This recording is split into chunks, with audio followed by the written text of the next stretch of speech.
On a tous cette image en tête, celle d'un marché qui serait une sorte de mécanisme froid, impersonnel, juste guidé par la logique du profit. Mais qu'est-ce qui se passe vraiment quand on y injecte la psychologie humaine, avec tous ses défauts? Et si, au-delà de nos petits biais à nous, le système lui-même était truqué? C'est exactement ce qu'on va explorer ensemble aujourd'hui. Voilà la question qui est vraiment au cœur de notre sujet. Et pour y répondre, on va faire un peu comme avec un oignon. On va peler les différentes couches de la théorie économique l'une après l'autre. Et vous allez voir que ce qu'on trouve au centre, c'est aussi surprenant que dérangeant. Allez, on commence par la toute première couche, la surface de l'oignon. L'idée d'un marché parfait. C'est vraiment le socle de l'économie classique, cette vision d'un monde où toutes les décisions sont purement rationnelles et où tout le monde jouerait avec les mêmes règles, sans aucun préjugé. Et voici l'acteur principal de ce modèle, l'Homo economicus. Franchement, imaginez un robot calculateur, qui ne ressent aucune émotion, qui n'a pas de culture et bien sûr, qui est totalement aveugle à la couleur de peau. Dans ce monde idéal, la seule chose qui compte, c'est le calcul de l'intérêt personnel. C'est une belle fiction, non ? Bon, maintenant, on commence à peler. Et dès qu'on gratte un peu cette surface bien lisse et parfaite, on voit apparaître les premières fissures. La réalité humaine, avec tout son désordre, commence à s'infiltrer et à faire craquer le beau mythe. Et c'est là que des pionniers comme Daniel Kahneman et Richard Thaler entrent en scène. En fait, ils nous rappellent quelque chose de très simple, mais de complètement révolutionnaire. Sur le marché, on n'est pas des robots, des Homo economicus. On est des Homo sapiens, des êtres de chair, de sang et de biais. Kahneman, il nous révèle que notre cerveau est un peu comme un champ de bataille permanent entre deux systèmes. D'un côté, il y a le système 1. Lui, il est rapide, instinctif, c'est notre pilote automatique. De l'autre, le système 2, lent, analytique, c'est notre copilote bien réfléchi. Le vrai problème, c'est que la plupart du temps, c'est le pilote automatique qui te commande. Et c'est là que les ennuis commencent. Quand notre système 1 prend le dessus, il nous fait tomber dans toutes sortes de pièges, les fameux biais cognitifs. Par exemple, le biais d'ancrage. Le tout premier prix qu'on voit pour un produit va influencer toute notre perception de sa valeur, même si ce prix est complètement arbitraire. Ou alors l'heuristique de disponibilité. Si on entend beaucoup parler de licenciement dans un secteur aux infos, on va tout de suite surévaluer le risque pour son propre boulot.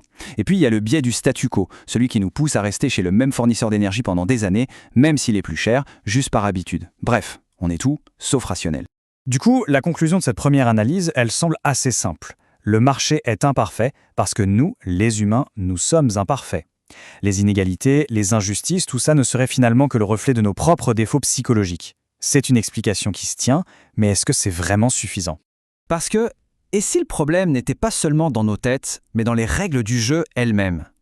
C'est là qu'on arrive au cœur de l'oignon, avec la critique percutante et radicale de Sylvie Laurent. Et ça force à tout repenser. Pour Sylvie Laurent, cette idée d'un marché aveugle à la couleur, le fameux colorblind market, c'est un leurre. Un mythe, oui, mais un mythe très puissant qui, sous une jolie apparence de neutralité, permet en fait de justifier et de faire durer un système profondément discriminatoire. Et sa thèse, elle se décline en plusieurs points qui font froid dans le dos. D'abord, le démantèlement de l'État-providence. En affaiblissant les protections sociales, les politiques néolibérales exposent encore plus les plus vulnérables. Et il se trouve que ces populations sont, de manière disproportionnée, issues des minorités. Ensuite, il y a cette injonction permanente à la responsabilité individuelle, le fameux mythe du self-made man. En gros, ça revient à dire quand on veut, on peut, et donc à nier complètement tous les obstacles structurels qui bloquent des communautés entières. Puis, le séparatisme économique. On entend parfois parler de capitalisme noir, mais ça ne change rien aux rapports de force globaux. C'est une solution de surface qui ne remet jamais en cause le système. Et enfin, le pire peut-être, le racisme environnemental. Regardez où sont implantées les usines polluantes et les décharges toxiques, systématiquement dans les quartiers où vivent les minorités. Le racisme a une odeur et il empoisonne.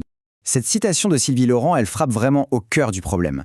En nous focalisant sans cesse sur l'individu, sa volonté, sa responsabilité, on passe à côté de l'essentiel. Le racisme, ce n'est pas juste une opinion personnelle détestable. C'est un système qui s'incarne dans l'échange social, dans des relations de pouvoir qui sont par nature asymétriques et complètement inégales. Alors, où est-ce que tout ça nous mène ? Eh bien, si on accepte la critique de Sylvie Laurent, notre vision du marché est totalement bouleversée. On peut résumer sa conclusion en 3 points clés. Premièrement, et c'est absolument fondamental, il faut qu'on arrête de voir le marché comme une sorte de force de la nature, un phénomène météo qu'on ne pourrait pas contrôler. Ce n'est tout simplement pas ça. Parce qu'en réalité, le marché, c'est une construction humaine. Une construction politique, culturelle, qui a été façonnée par des siècles d'histoire, par des lois très spécifiques et par des idéologies ultra puissantes, comme celle du self-made man. Et là, on arrive à la conclusion la plus glaçante. Cette construction, loin d'être neutre, ne se contente pas de refléter les inégalités qui existent déjà. Non, c'est une machine. Une machine qui produit ces inégalités, qui les renforce et qui les perpétue. En fin de compte, une machine qui fabrique activement un racisme de masse. On se retrouve donc avec cette question finale, une question qui devrait tous nous interpeller. Si le marché a effectivement une couleur, et que cette couleur avantage certains au détriment de beaucoup d'autres, alors la vraie question n'est plus de savoir s'il faut intervenir, mais comment. Comment fait-on pour démonter cette machine et la reconstruire pour qu'elle serve enfin la justice pour tout le monde? La question reste ouverte et la réponse, elle nous concerne tous.